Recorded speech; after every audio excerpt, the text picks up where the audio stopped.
পুনেতে আমার পরিচিত এক ভদ্রমহিলা প্রতিদিন হাঁটতে যান। তিনি একাই থাকেন। এক বোন আর বোনের হাজব্যান্ড ছাড়া ওনার তেমন কোনো আত্মীয় স্বজনও নেই। তারাও অনেকটা দূরে থাকে। উনি অফিস থেকে ফিরে সন্ধেবেলা হাঁটেন।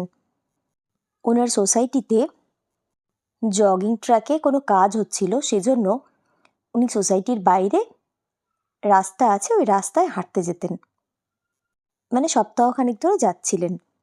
ওই রাস্তাতে তেমন একটা লোক চলাচল করে না, তবে তেমন একটা ভয়ের কিছু নেই বলে উনি নিশ্চিন্তে হাঁটছিলেন। এমনই একদিন হঠাৎ হাঁটতে হাঁটতে ওনার মনে হলো ওনার পেছনে কেউ যেন নুপুর পরে হেঁটে আসছে। উনি চমকে পেছন দিকে তাকালেন, দেখলেন কেউ কোথাও নেই। আবার একটু হাঁটলেন, আবার ওই শব্দ। উনি একটু ঘাবড়ে গিয়ে তাড়াতাড়ি বাড়ি ফিরে এলেন। ভদ্রমহিলা বেশ সাহসী। ওনার মনের ভুল হচ্ছে কিনা জানার জন্য উনি পরের দিন আবার গেছেন। যথারীতি আবার ওই নুপুরের ছমছম শব্দ।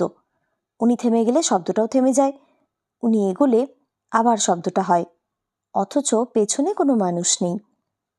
উনি তখন ঘাবড়ে গিয়ে সোসাইটির দিকে একটু ছুটতে আরম্ভ করেন।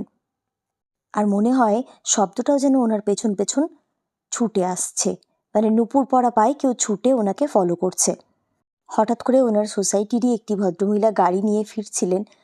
ওনাকে দেখতে পেয়ে রাস্তা থেকে তুলে নেন।